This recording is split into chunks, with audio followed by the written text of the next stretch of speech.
বন্ধুরা সবাই কেমন আছো? আজ আমি বানিয়েছি ভিন্ন স্বাদের ডিমের একটি রেসিপি। তোমাদের যদি আমার রান্নাটা ভালো লাগে তাহলে আমাকে ফলো করবে, লাইক কমেন্ট শেয়ার করবে আর আমার পাশেও থাকবে। চলো যাই এখন রান্নাটা করি। প্রথমে আমি কড়াইটা বসিয়ে দিয়েছি, আমার তেলটা গরম হয়ে গেছে। এখন ওর মধ্যে আমি আস্ত জিরে আর তেজপাতাটা ফোড়নে দিয়ে দিয়েছি। দিয়ে কোচানো পেঁয়াজ আর আদা বাটাটাও সাথে দিয়ে হালকা সোনালি রং হওয়া পর্যন্ত আমি ভাজা করব।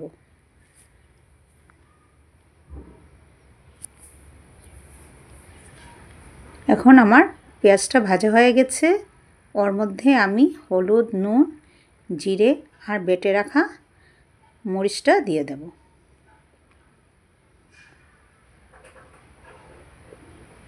দিয়ে ওর মধ্যে হাফ সিদ্ধ করে রাখা আলুটাও দিয়ে দেব। দিয়ে মশলার সাথে আলুটাকে ভালো করে কষাবো। তার মধ্যে 3-4টে এলাচ আর দারচিনি দিয়ে দেব আমি।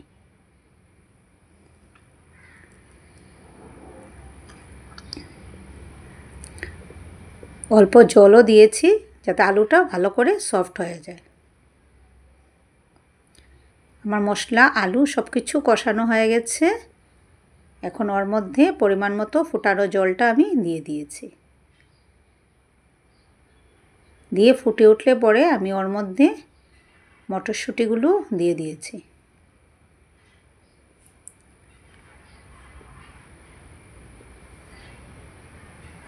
তারপর ওর মধ্যে আমি একে একে 6টা ডিম দিয়ে দিয়েছি।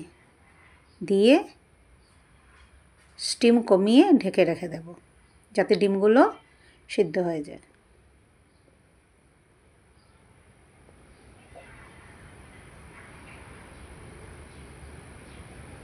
এখন উপর থেকে একটু বড় বড় করে টুকরো করা টমেটোগুলো দিয়ে দেব যাতে টমেটোগুলো গলে না যায়।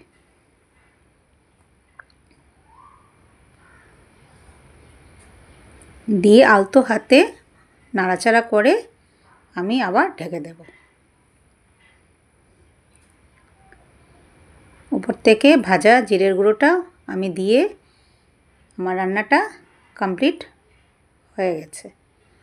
আমার রান্নাটা তোমাদের ভালো লাগলে একদিন ঘরে ট্রাই করে দেখবে আর আমাকে জানাবে রান্নাটা কেমন হয়েছে।